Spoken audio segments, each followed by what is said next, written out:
Municipio de Morón, corazón del oeste. ¿Cómo puedo hacer para escuchar Radio Caput en el celular? Primero lo importante. Prenda el teléfono. Así me puedo acercar a saludarlos y... Abra el Play Store de Google. Tipee en el cuadro de búsqueda Radio Caput. Caput con C.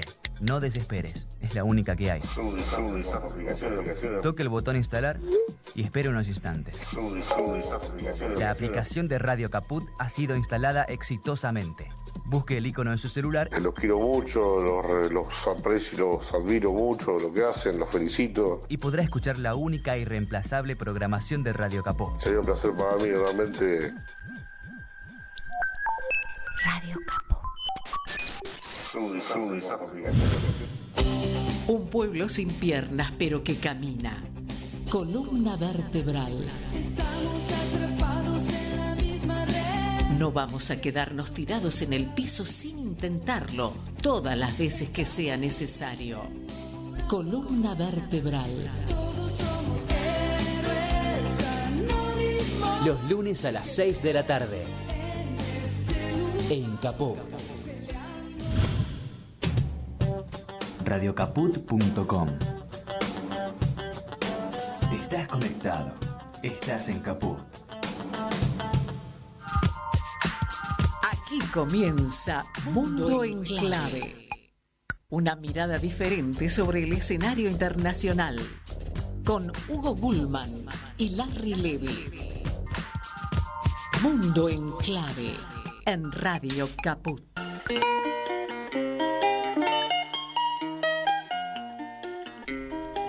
Hola, buenas tardes, ¿cómo están? Otro encuentro de Mundo en Clave en el que intentamos transmitir una mirada diferente acerca del escenario internacional. Siempre acompañados en Radio Caput por la audiencia, pero acompañados también posteriormente por la audiencia de la radio pública de Marcos Paz, la 90.7, por RPD Radio en la provincia de Misiones, la 97.5 de Oberá en la provincia de Misiones, y por Radio Pista Urbana, la radio que tiene ese bolichito tan lindo que se llama Pista Urbana y que también nació de ahí, de esa asociación civil cultural, una radio online.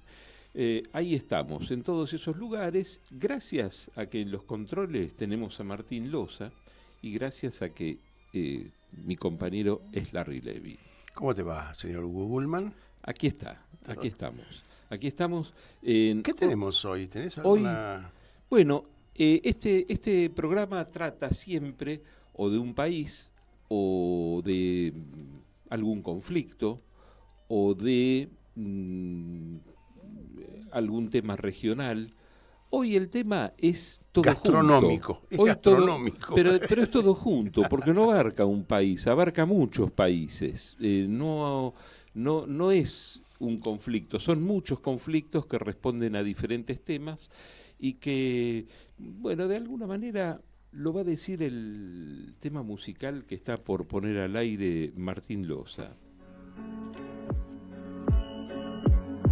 Abandonado y tiene días que no ha comido, desesperado, camina en la calle perdido, no ha conseguido alimento y lleva días que no ha dormido, por un lugar desconocido, a morder va decidido, él no conoce a su madre ni tampoco a su padre, tiene caliente la sangre, él no quiere morir de hambre. Se llama Hambre este tema, Larry, y bueno, describe un poco algo de lo que vamos a hablar. Atraviesa muchos países. Tiene la dosis necesaria, su mente por dentro se daña.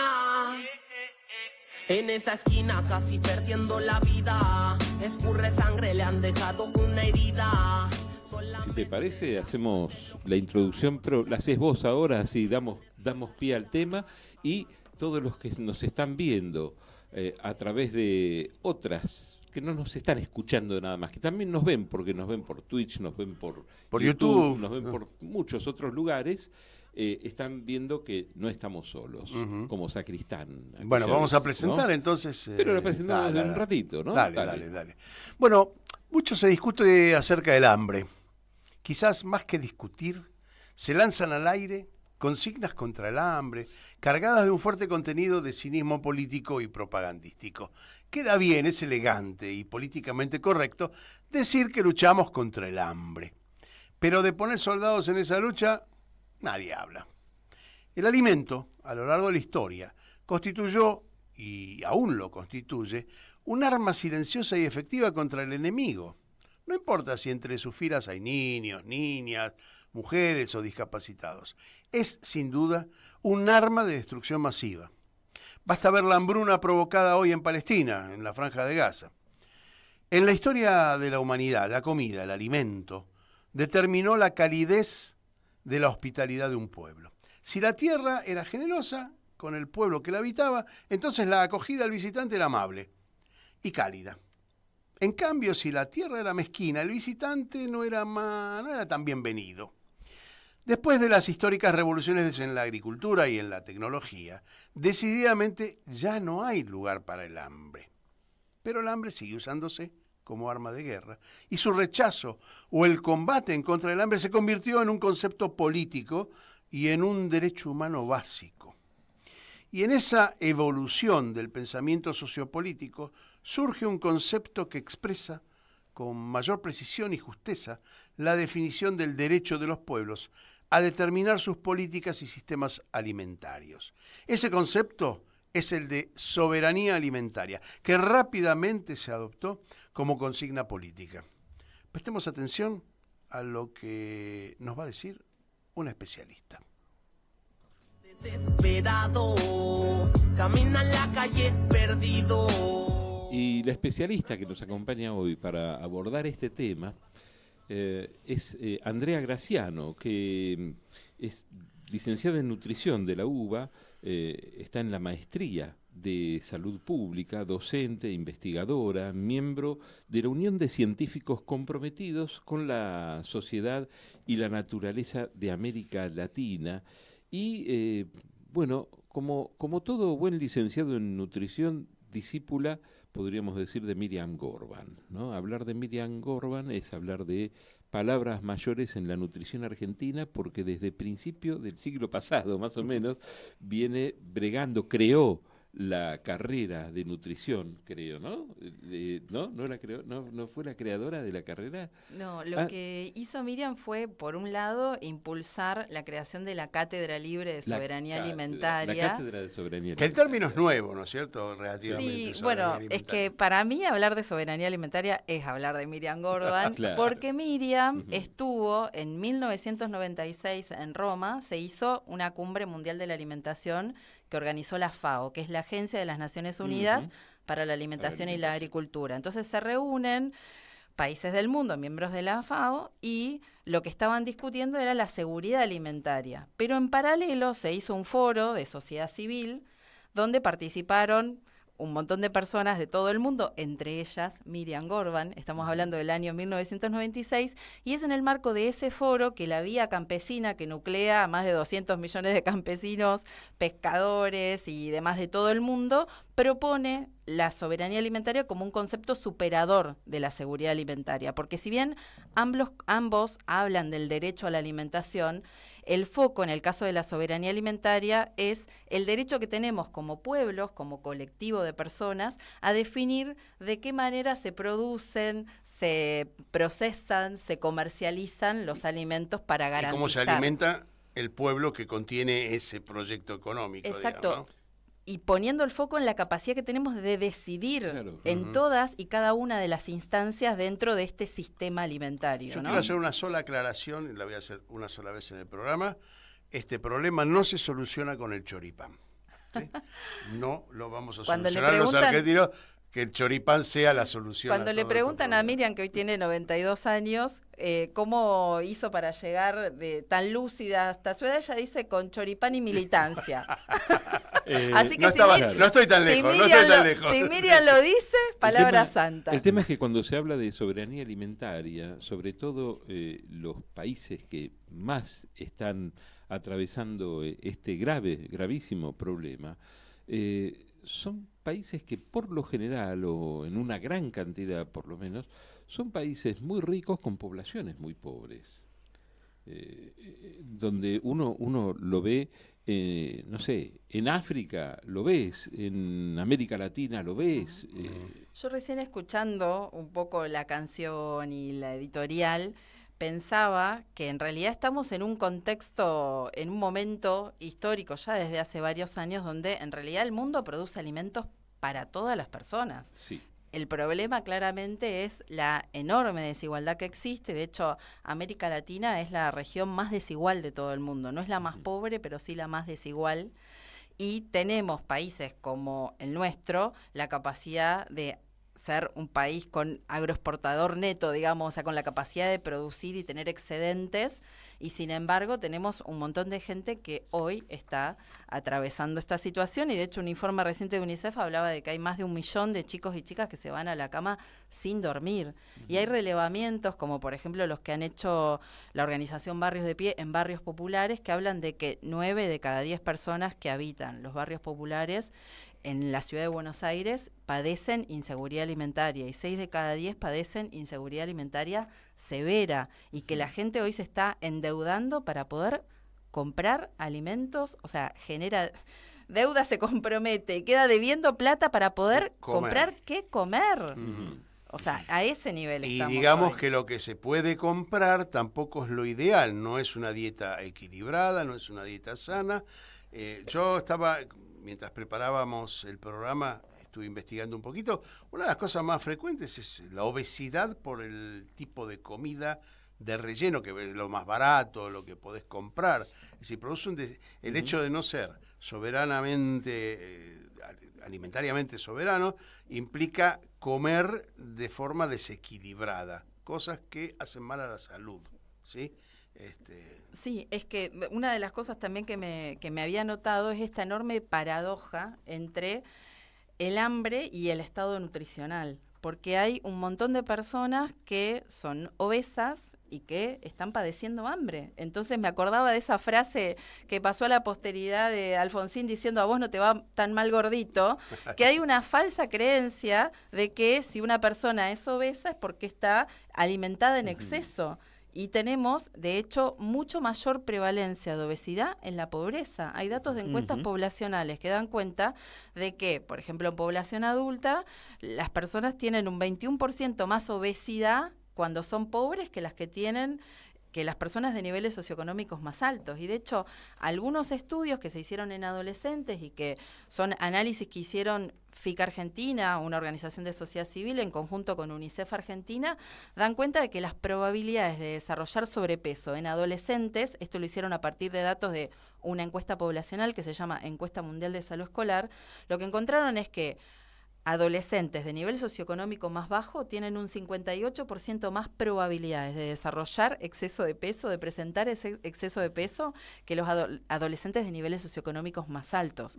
O sea, afecta con más fuerza la obesidad, que es una situación de malnutrición por exceso, en las personas pobres, y las posibilidades de desarrollarla ¿Por son exceso mayores. o por falta de calidad de la alimentación? Se habla de malnutrición por exceso técnicamente, porque en realidad hay otras situaciones de malnutrición por déficit. La desnutrición, la baja talla, el bajo peso son situaciones de malnutrición. ¿Sabes qué se me vino a la déficit? cabeza? Esa epidemia de obesidad que hay en Estados Unidos, un país que se supone que tiene un estándar de vida alto y tiene una epidemia de gordura, ¿no? De obesidad.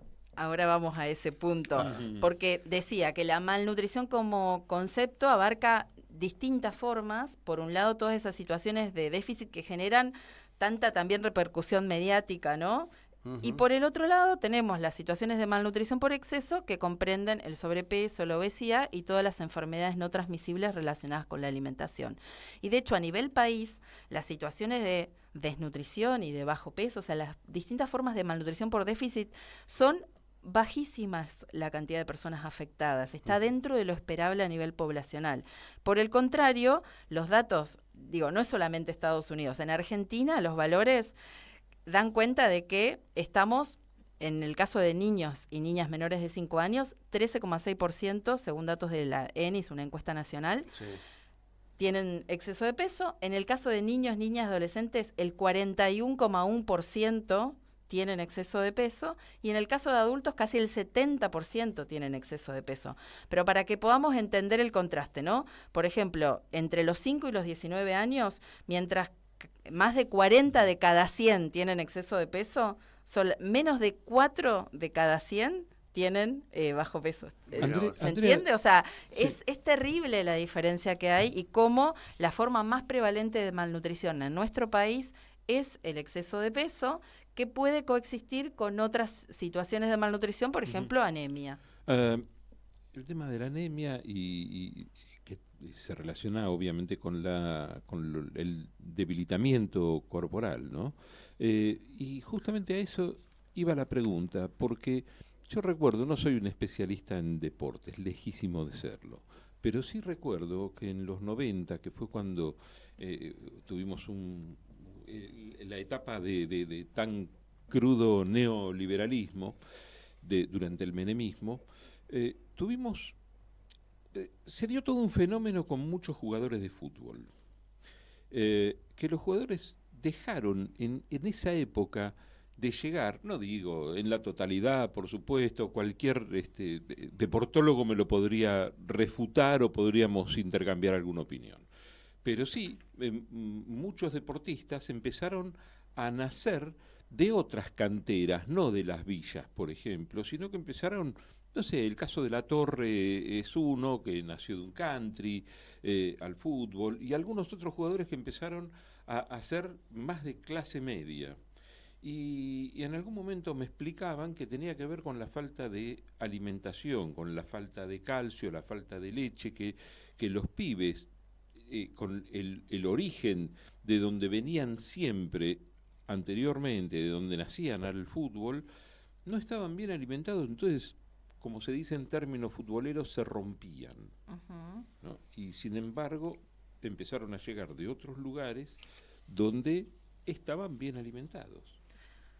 Me parece si tenés interesante. alguna referencia sobre sí, eso. Lo que es interesante, y hay alguna investigación publicada, es cómo nuestro país es un gran consumidor de carnes de todo tipo, y en particular de carne vacuna, y eso ha hecho precisamente que incluso las personas de nivel socioeconómico más bajo puedan acceder a proteínas de buena calidad, y eso hay estudios que analizan el vínculo entre ese consumo alimentario típico de Argentina y el desarrollo futbolístico. Es algo como para estudiarlo. Digo, hay algunas publicaciones. A mí lo que me parece interesante de esto que mencionás es que en nuestro país podríamos decir que la alimentación tiene como tres grandes características que se basan, digamos, nuestros consumos en carne vacuna, trigo y leche. Ese es como el pilar de nuestra alimentación.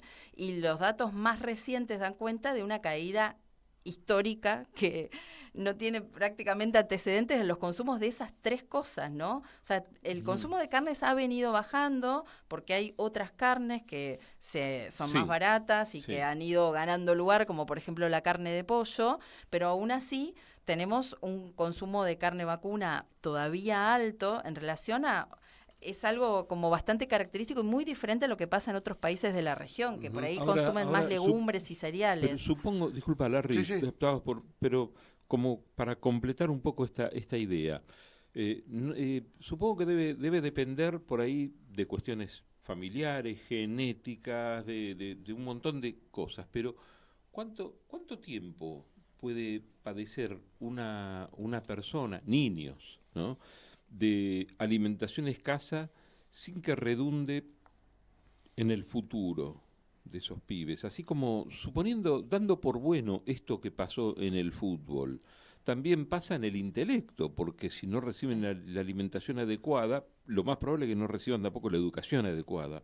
¿Cuánto tiempo pasa hasta que redunda en el futuro de esos pibes? Lo que pasa es que hay momentos de la vida donde el daño es irreversible y donde si esa carencia se da en los primeros años de vida, los primeros 2 hasta, digamos, podemos decir hasta los primeros 6 años de vida son tan importantes que, por ejemplo, si un chico está afectado, o una chica, ¿no? Crónicamente por carencias y déficit, por ahí puede presentar un retraso en la talla que después ya no va a recuperar.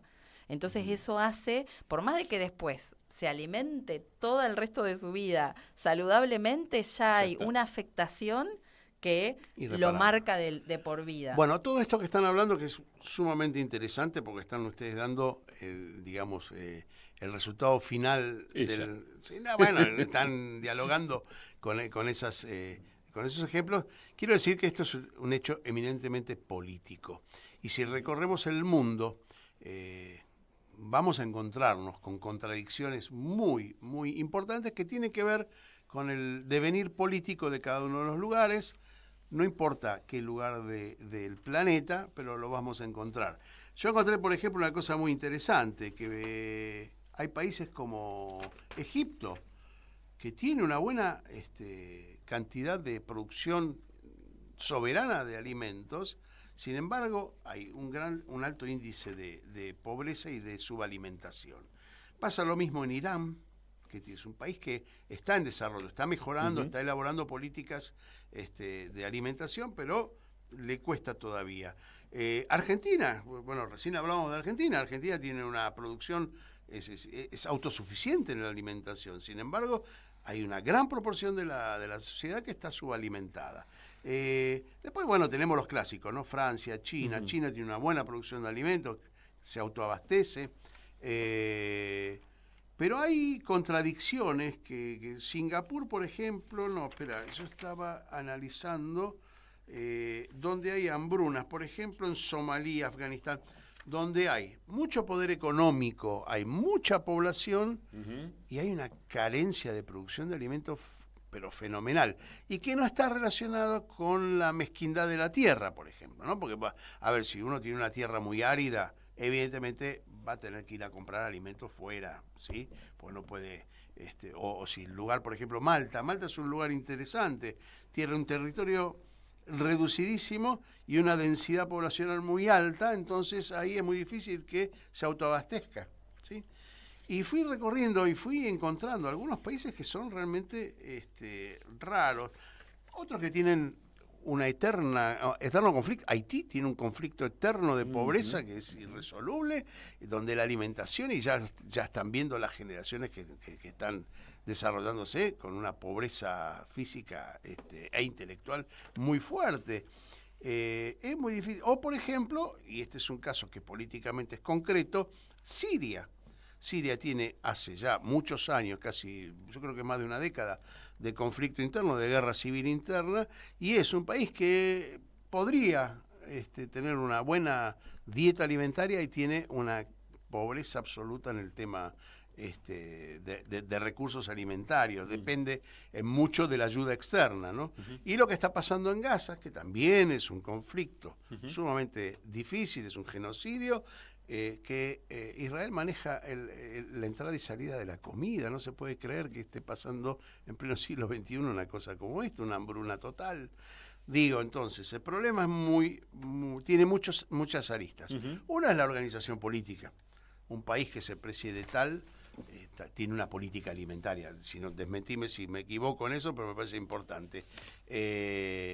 Y los conflictos, y países que podrían autoabastecerse no lo hacen porque están sometidos a los dictámenes de los grandes poderes, las grandes multinacionales, y no pueden producir nada. Digo, es un problema político antes que todo, antes que cualquier otro análisis de si hay mucha o poca proteína, es que es un problema político. ¿Me equivoco, Andrea? No, es sumamente interesante y de hecho me anoté dentro de las frases cuando hablabas de armas de destrucción masiva, ¿no? El alimento, o sea, que sí, que la verdad es que nuestras dietas, o sea, nuestras formas de consumir alimentos se vienen transformando, y una de las causas de esta transformación es precisamente cómo las dietas se han globalizado, ¿no? Y en esa globalización y en esa pérdida de la identidad cultural que tenemos, porque la verdad es que somos quienes somos, y eso lo manifestamos de múltiples maneras, y una de las maneras es a través de los alimentos.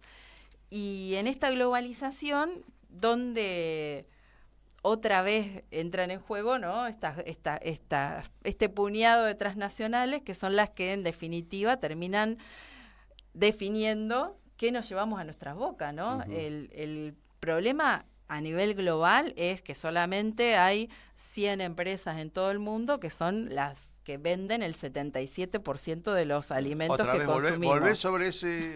Esos son datos, digo, que aparte no es un dato para que sepamos de dónde viene.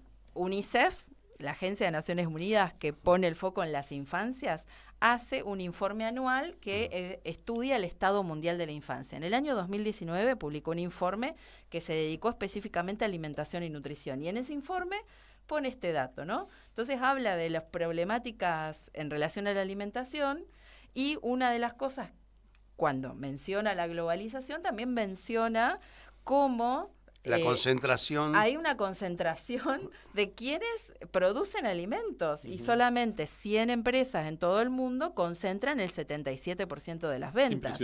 Ahora, si vamos a datos locales, tenemos que solamente 20 empresas concentran el 74% de las ventas de alimentos. No hay casi en diferencia Argentina, con lo que pasa con la concentración en cualquier otro 20 lado. Empresas, sí. Y además que nuestra lógica de comercialización en nuestro país, la lógica de comercialización es fuertemente supermercadista. Claro. Y hay solamente 6 cadenas que concentran más del 80% de las ventas de alimentos. Y hay una cadena... Y, hay solamente tres que concentran más del 50%. Claro. Y hay una cadena, que la famosa de las hamburguesas, que los economistas crearon la teoría del Big Mac, al punto que es una teoría... Es un índice de la economía, el precio de un Big Mac con papas fritas y el servicio. Ese es el punto de comparación del dólar. Del valor del dólar, porque es de los productos, que no son tantos probablemente, que tienen exactamente la misma composición, el mismo peso, el mismo tipo de carne, la misma cantidad de ingredientes en todo el mundo. Entonces les permite trazar un índice. De acuerdo a eso, en Rusia está más caro, en Argentina... Como una medición de costo de vida. Exactamente. Se desprenden varias preguntas de todo esto. Pero vamos a la pausa. Eso, Dale, sí. Vamos a la pausa y enseguida tenemos media hora más de programa. Estamos conversando con Andrea Graciano, licenciada en nutrición, acerca de la soberanía alimentaria. Enseguida volvemos con más Mundo en Clave. Siempre en Caput. ¿Cómo puedo hacer para escuchar Radio Caput en el celular? Primero lo importante. Prenda el teléfono.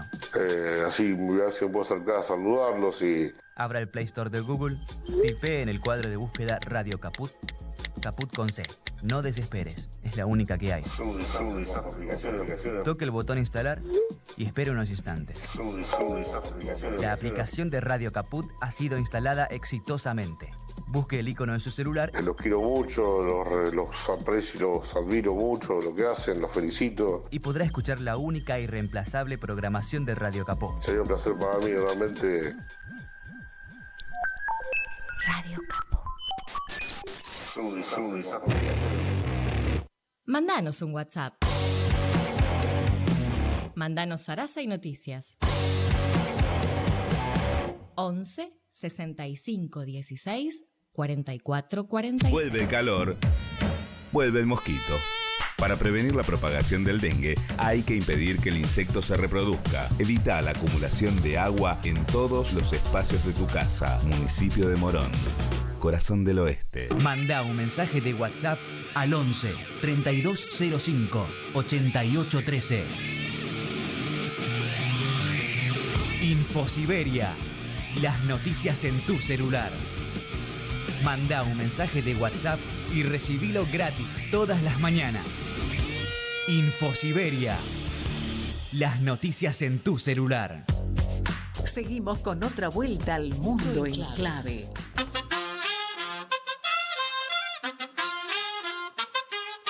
Tú nos dices que debemos sentarnos, pero las ideas solo pueden levantarnos, caminar, recorrer, no rendirse ni retroceder, ver, aprender como esponja absorbe. Nadie sobre todos, faltan todos, suman todos para todos, todo para nosotros. Soñamos en grande que se caiga el imperio, lo gritamos algo, no queda más remedio.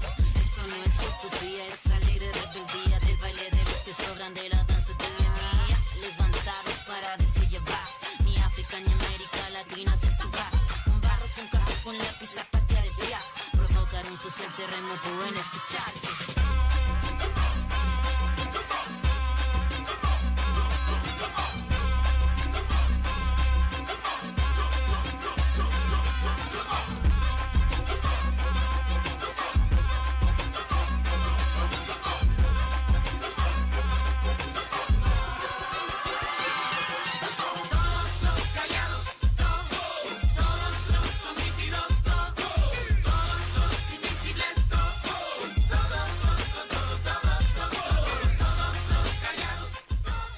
Este tema se llama Somos Sur, canta Ana Tijoux, ¿no? La chilena que vive en México y que bueno, tiene unas letras muy, muy profundas, muy de defensa de lo popular y de lo regional, ¿no? Uh-huh. Pensaba en lo regional, justamente, pensaba en todo lo que nos venía contando Andrea Graciano.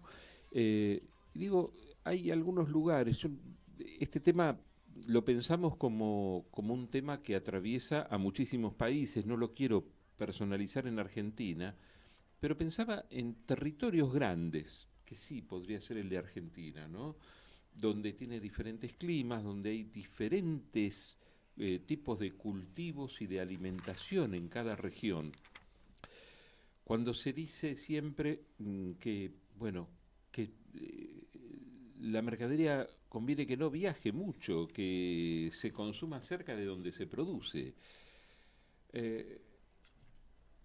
Y lo pensaba en relación a países que mencionó Larry, que tienen un territorio muchísimo más chico y que atraviesan también el problema. Digo, ¿cómo se hace en territorios como el nuestro, donde hay cosas diferentes en cada lugar y sin embargo quizá la leche viaja más de 1000 kilómetros para ser consumida? Sí. Interesante desafío, y mirándolo globalmente, hace no tanto tiempo se había viralizado una imagen de una persona que había comprado en Estados Unidos unas peras producidas en Argentina y envasadas en, creo que Tailandia o no sé dónde, ¿no? O sea, digo que el sistema alimentario actual es un sistema perverso, porque los alimentos viajan y atraviesan el mundo. Ahí, como digo, que no es solamente un problema de países como el nuestro, sino que globalmente, digamos, ¿qué permite que podamos conseguir frutillas en junio? Y que las traemos de esas otras partes del mundo donde el clima y las condiciones permiten que se produzca ese cultivo. Entonces, como que hay una pérdida del vínculo entre los alimentos y las posibilidades locales que tenemos, ¿no? Yo creo que básicamente es porque se transforma en una mercancía más que en un derecho. Es decir, si sale más barato comprar en Tailandia las peras que a nosotros producimos en el sur, y bueno, compremos en la Tailandia, ese es un problema mercantil, es un problema de guita, no es un problema de alimentación. El derecho a la alimentación debería ser que cuesten acá tan baratas como comprarlas en otro lado. Y al revés, como también nuestra producción se ve afectada por las importaciones. Sin ninguna duda. O sea, digo, ¿qué ha pasado? Como decir, bueno, tenés más baratas las naranjas egipcias, que en un momento se importaban de Egipto, en Entre Ríos, que producen naranjas. Sí. Así como hay determinadas... Y que las tiraban las de acá, porque no eran negocios. Así como hay determinadas uvas que yo toda la vida comí y me encantaban y que desde hace años no se consiguen y yo sé que se exportan. No es que no se hacen más, que no se cultivan más. Se siguen cultivando, pero... Sí, no se encontró digamos, el equilibrio entre lo mercantil y el derecho al alimento. Hay sí, digamos, y esto está documentado incluso en algunos informes de FAO que hoy nombraba,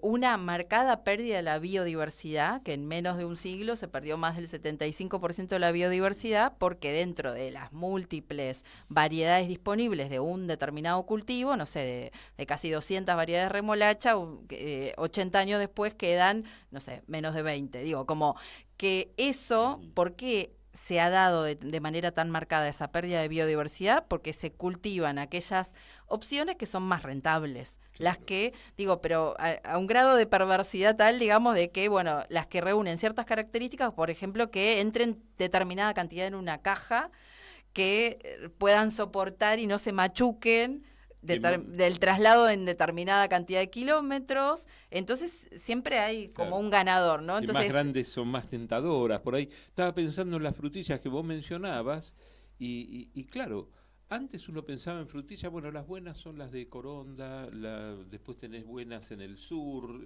pero ahora tenés frutillas en todas partes, ¿no? Y eso tiene que ver también con pichicatas, con con el glifosato también puede ser, sí, no específicamente la frutilla, pero sí, con agroquímicos. Claro, ahora, ¿no? Que nombrás esto del glifosato como uno de los agroquímicos, me parece importante. Nosotros en general quienes trabajamos bajo el paradigma de la soberanía alimentaria hablamos de agrotóxicos para dejar en claro que es un químico que tiene un efecto tóxico en la salud, entendiendo la salud bien globalmente, salud humana, animal y ambiental.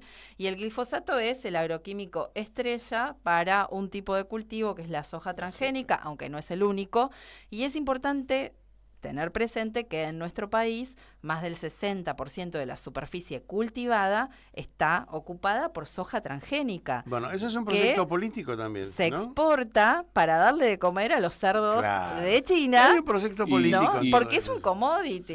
Y te agregaría algo que es gravísimo, que es los agroquímicos que se tiran, los agrotóxicos, perdón, que se tiran desde los aviones y que rocían, y que si uno se extiende un poco más en el análisis, pensás, bueno, no pueden estar, cosa que no se cumple, a menos distancia de tanto de una escuela o de un hospital, y sin embargo... Hubo casos emblemáticos que han sido comprados en Pergamino lo que pasa, por Monsanto, en Gualeguaychú, ¿no? Y más allá de que en algunas jurisdicciones, algunos municipios han establecido ciertos límites con determinada cantidad de 500 metros o 200 o 1000, ¿no? O sea, que algunos pudieron avanzar con algún tipo de regulación.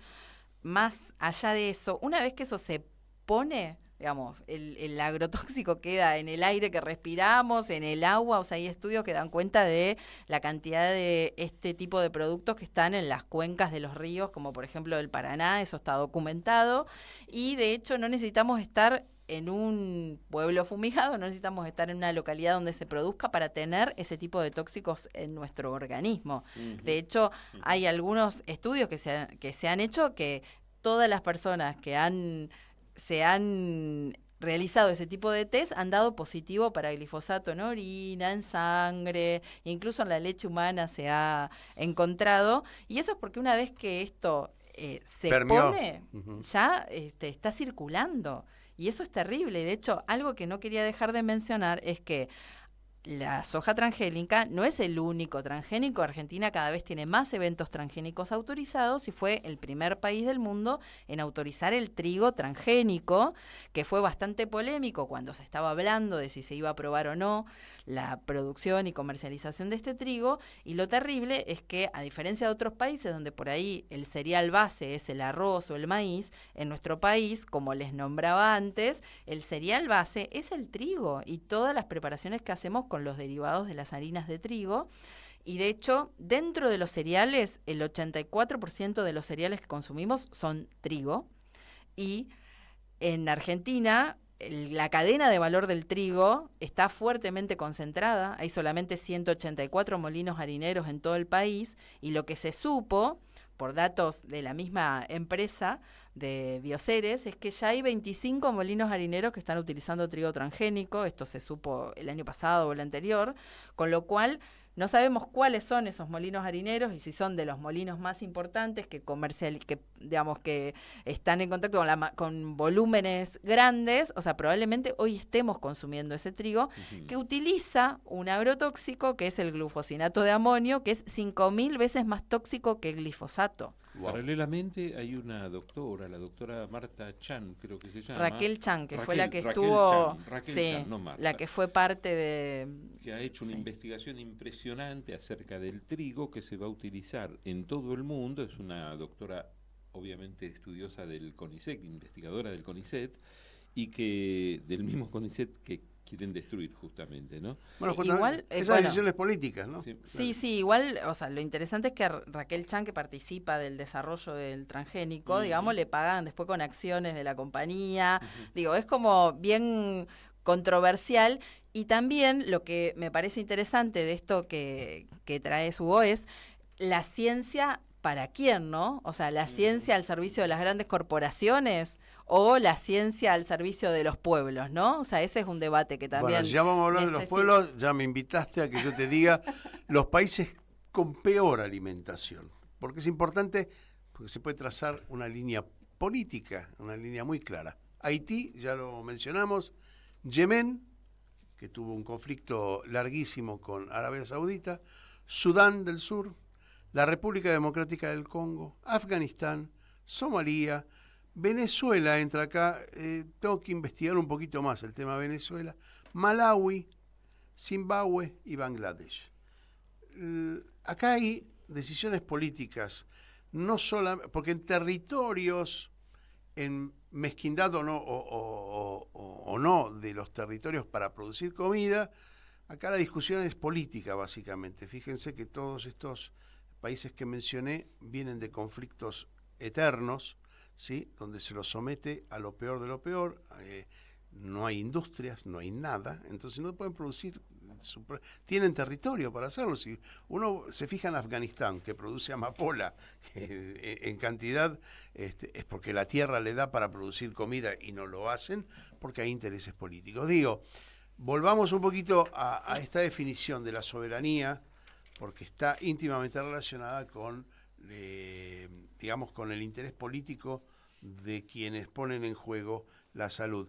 Y quería nombrar algo, te lo dije fuera de micrófono, antes de entrar al aire, que había detectado, fíjate qué curioso, Hugo, había detectado 2 países en los que era clara la política alimentaria de tal manera que son los 2 países, digamos, más desarrollados, lo digo entre comillas, pues ahí hay un problema de política, pero hábitos de alimentación más,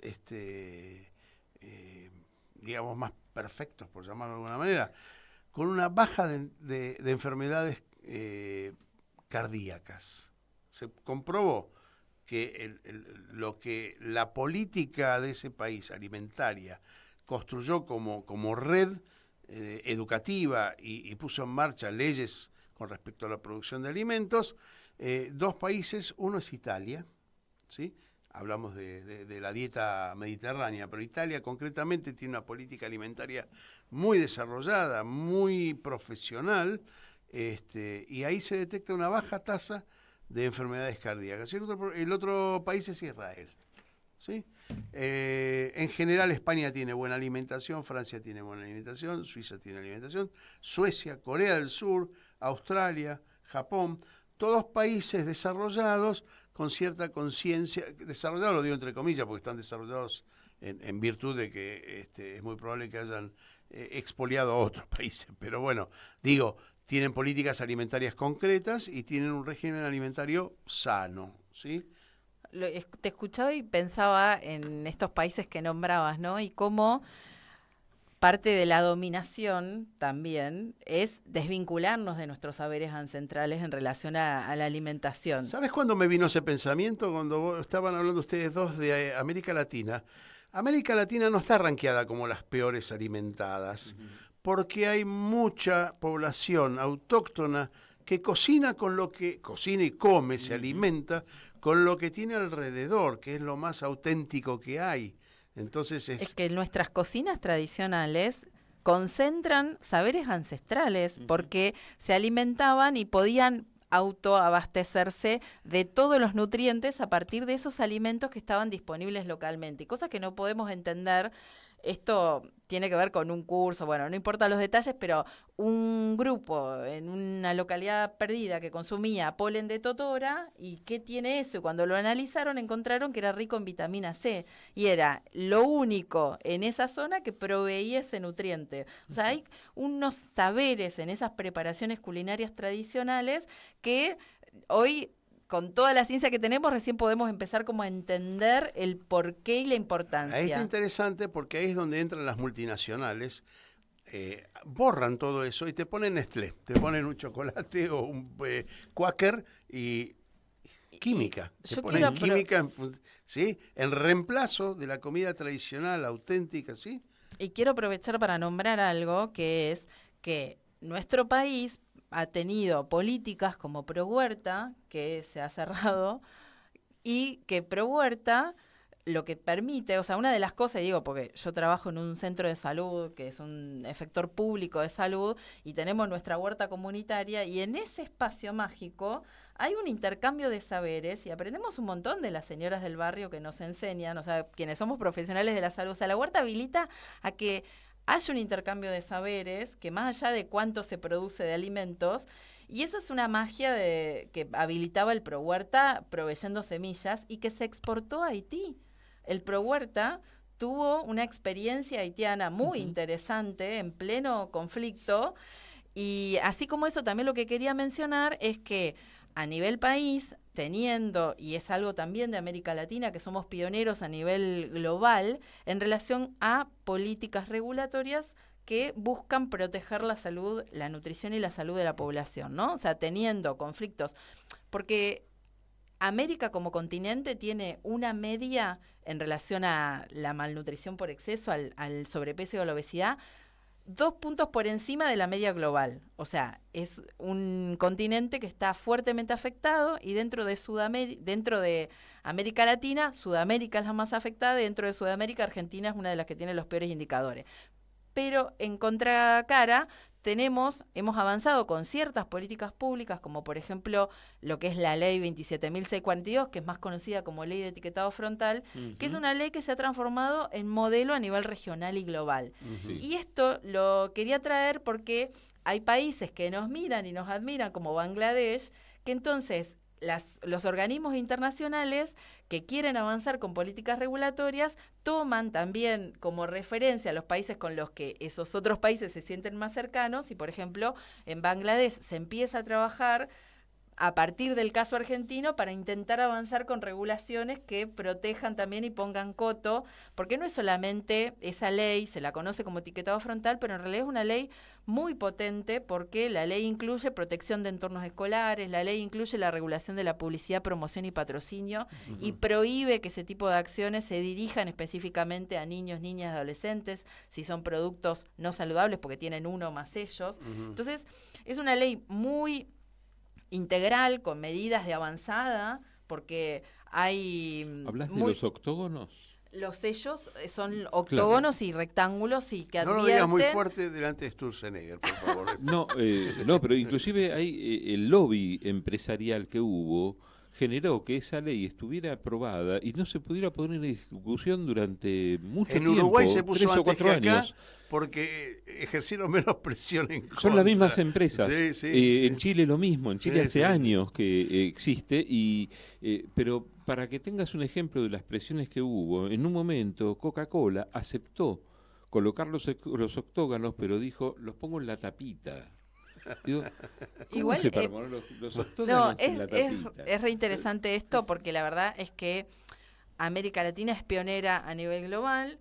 Chile fue el primer país del mundo en implementar un etiquetado frontal de advertencias. Eso se aprobó en 2012 y los sellos empezaron a aparecer en 2016. A partir de ahí, distintos países lo fueron tomando. Argentina fue aprendiendo de la experiencia y sí había en la reglamentación de la ley casos muy puntuales donde permitían que el sello se ponga en la tapa, pero en ciertos productos y en ciertos momentos.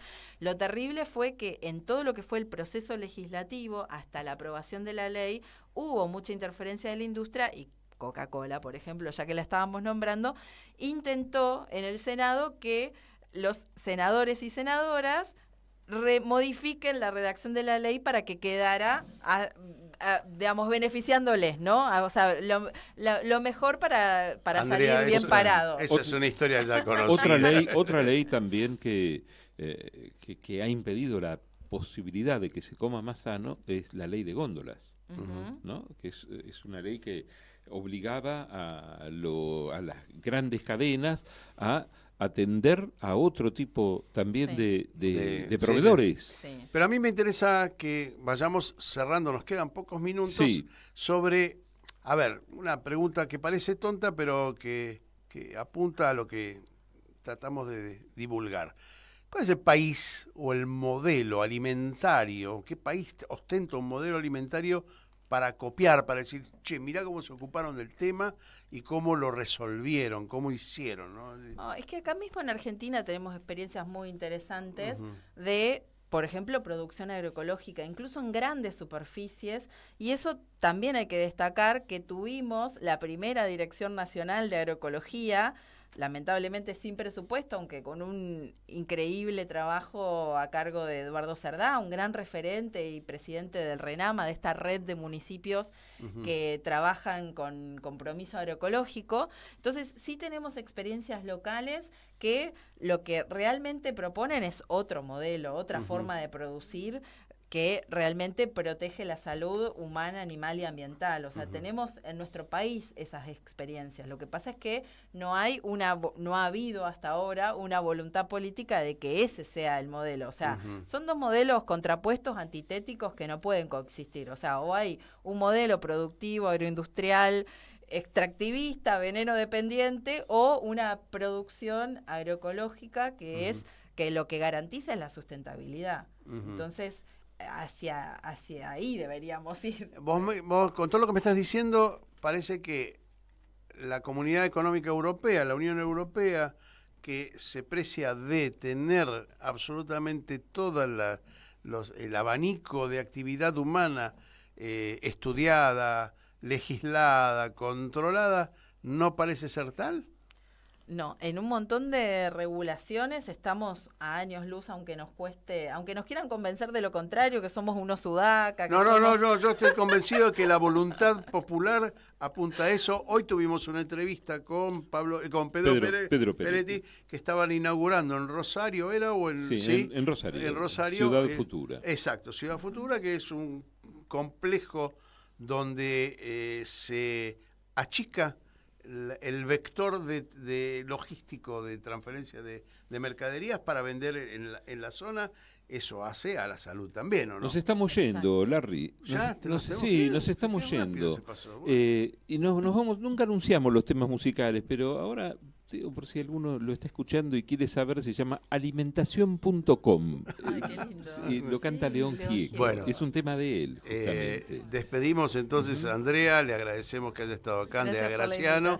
Vos tenés todo el récord profesional de Andrea. Es licenciada en nutrición, está en la maestría de salud pública, docente, investigadora de la UBA y miembro de la Unión de Científicos Comprometidos con la Sociedad y la Naturaleza de América Latina. En otra visita que hagas, esperamos que se concrete, vamos a hablar de esta sociedad, ¿no? Que es interesante, ¿no? Los científicos comprometidos. Esa unión la impulsa Andrés Carrasco. Que bueno, Andrés Carrasco. Andrés Carrasco, un gran capo referente del CONICET, un así que investigador. Bueno, y es ahí también todo el tiempo lo tenemos presente y lo nombramos porque ha sido quien impulsó la creación de esta. Mira vos. Yo me pongo contento de haber puesto, digamos, al aire el tema soberanía alimentaria. Totalmente. Me parece sumamente importante que se entienda cuál es el concepto. El Morphy no es una mercancía. Totalmente. La comida es un derecho humano básico. Gracias, Andrea Graciano, por habernos acompañado. Gracias, Martín Loza. Gracias a la radio pública de Marcos Paz. Gracias a la 97.5, la radio de Oberá Misiones, RPD Radio. Gracias a Radio Pista Urbana. Y gracias, por supuesto, a quienes nos abren aquí las puertas de su casa. ¿Qué es Radio Caput? Que es nuestro hogar. Y gracias, Larry Levy. Gracias, Hugo Gullman. Nos encontramos la semana que viene. Dale. Chao, hasta la semana que viene.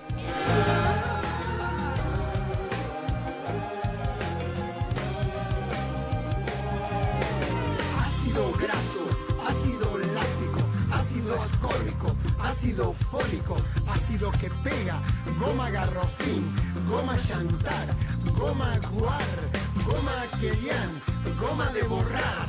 INS 300, INS 900, INS 1100, INS 200, INS 41, INS 121, INS 103, INS.